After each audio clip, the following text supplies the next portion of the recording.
Hello guys, I hope your all doing amazing. Welcome to my channel Banus bonsai passion. ఈరోజు మనం ఇక్కడ మాట్లాడుకోబోయేది Japanese juniperus bonsai. చాలా beautiful bonsai అని చెప్పుకోవచ్చు. ఈ bonsai one of the oldest collection bonsai అని చెప్పుకోవచ్చు. నా కలెక్షన్లో ఉన్న ఓల్డెస్ట్ బాన్సాయ్లో ఇదొకటి. అండ్ ఇక్కడ చూసినట్టయితే ఈ నిబారి కూడా చాలా ఎక్సలెంట్ నిబారి. మనకి చాలా రేర్ టైప్ ఉంటుంది ఈ టైప్ నిబారి. మనకి ఇక్కడ చూసినట్టయితే ఫెంటాస్టిక్ నిబారి అని చెప్పుకోవచ్చు. ఎందుకంటే కింద ఇక్కడ ఈ నోట్స్ కానీ యొక్క పక్కన వెళ్ళిన ఈ యొక్క రూట్ కానీ అంతా కూడా మొత్తం ఒక రూట్ ఫ్లో కానీ అంతా కూడా చాలా అమేజింగ్ అని మనం చెప్పుకోవచ్చు. వై బికాస్ ఈ టైప్ షేప్ రావడం కానీ ఈ టైప్ న్యాచురల్గా మనకి రప్పించడానికి కానీ చాలా మనకి టైం పడుతుంది. బట్ పేషెన్స్తో మనం వెయిట్ చేయాలి, అప్పుడే మనకి ఈ యొక్క స్ట్రక్చర్ అనేది మనకు వస్తుంది. అండ్ ఇక్కడ చూసినట్టయితే మీకు ఈ యొక్క నాట్స్ కానీ ఇవన్నీ కూడా థిక్ బ్రాంచ్, అంటే ఒక ఇయర్స్ గ్రోయింగ్ అయినప్పుడు మనకి వచ్చే ఆ యొక్క ఫీల్ అనేది మనకి ఇక్కడ మీరు కంప్లీట్గా మీరు ఈ యొక్క షేప్లో చూడొచ్చు.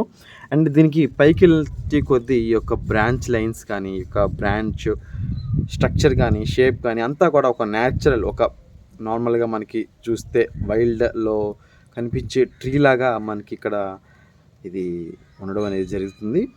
చూసారు కదా, నీట్ గ్రోత్.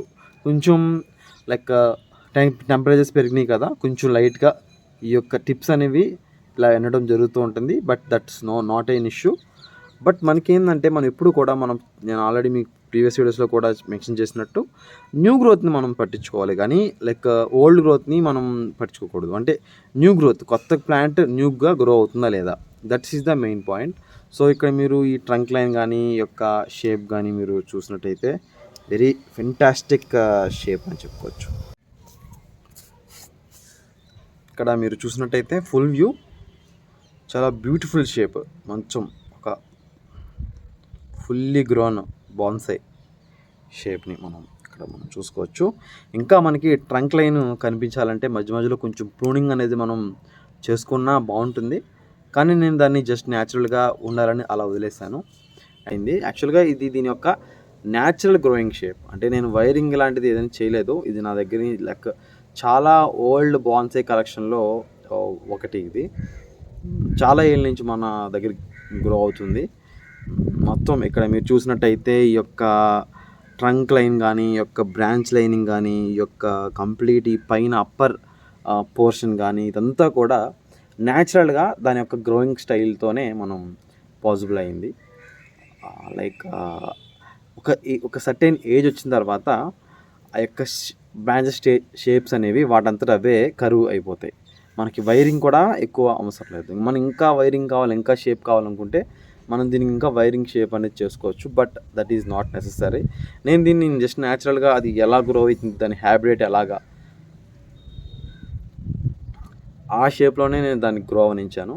ఇక్కడ మీరు చూసినట్టయితే ఈ బ్రాంచ్ కానీ అండ్ నెక్స్ట్ ఇంకొకటి మనం ఇక్కడ మెయిన్ అబ్జర్వ్ చేయాల్సింది ఈ యొక్క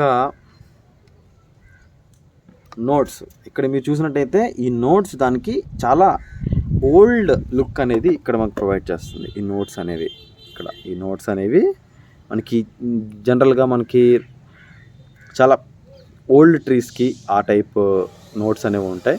సో ఆ నోట్స్ అనేవి మనం ఇక్కడ గమనించవచ్చు క్లియర్గా. ఇలాంటి ఒక బాన్సాయ్ని గ్రో చేయడం కొంచెం ఛాలెంజింగ్గా ఉంటుంది. వై బికాస్ నార్మల్ ప్లాంట్స్కి మనకి గ్రోయింగ్ పార్ట్స్ అనేవి, అంటే ఫర్ ఎగ్జాంపుల్ మన లీవ్స్ అనేవి ఈజీగా గ్రో అవుతున్నాయి మనం తెలుసుకోవచ్చు. బట్ దీని లీవ్ స్ట్రక్చర్ చూసినట్టయితే ఇదొక స్పైక్లెట్ టైప్లో మనకి లీవ్స్ అనేవి మనకి ఉంటాయి. సో దీనికి ఏదైనా షాక్ వచ్చినా, దీనికి ఏదైనా స్ట్రెస్ వచ్చినా, అంటే ఫర్ ఎగ్జాంపుల్ ప్లాంట్ ఏదైనా డైయింగ్ స్టేట్లో ఉన్నా మనం కనుక్కోవడం చాలా దీనికి కొంచెం కష్టమైన పని. సో జాగ్రత్తగా మనం చాలా కేర్ఫుల్గా దీన్ని పెంచాలి. వై బికాస్ బయట కంట్రీ యొక్క ప్లాంట్ని, బయట కంట్రీ యొక్క మనం ఆ యొక్క బ్రీడ్ని మనం ఇక్కడ అడాప్ట్ చేసుకొని పెంచుతున్న ప్లాంట్ కాబట్టి దీన్ని చాలా కేర్ఫుల్గా పెంచాలి. అండ్ మీరు చూసినట్టయితే దీనికి వైరింగ్ కూడా నేను ఏం చేయలేదు. బట్ న్యాచురల్ షేప్ అనేది అదే అక్వైర్ చేసుకుంది, చాలా నీట్ షేప్. అండ్ ఈ సైడ్ యాంగిల్ వ్యూలో కూడా దిస్ ఈజ్ అమేజింగ్ షేప్ ఇలా ఉంది.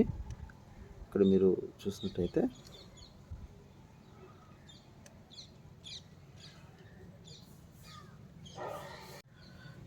జస్ట్ ఆ బ్రాంచెస్ ఫ్లో కానీ అంతా కూడా ఈ యొక్క బ్రాంచెస్ ఈ ఫ్లో కానీ అంతా కూడా నీట్గా మనకి ఒక నీట్ ఫ్లోతో అవి ఇక్కడ ఉన్నాయని చెప్పుకోవచ్చు కంప్లీట్గా.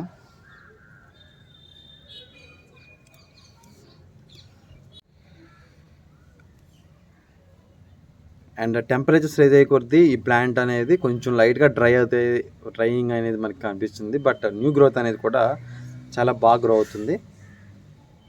సో మనం ఎప్పుడు కూడా కన్సిడరేషన్ చేసుకోవాల్సిన న్యూ గ్రోతే. చూసారు కదా, ఇది నా జపనీస్ జెనిఫరస్ బోన్సాయ్.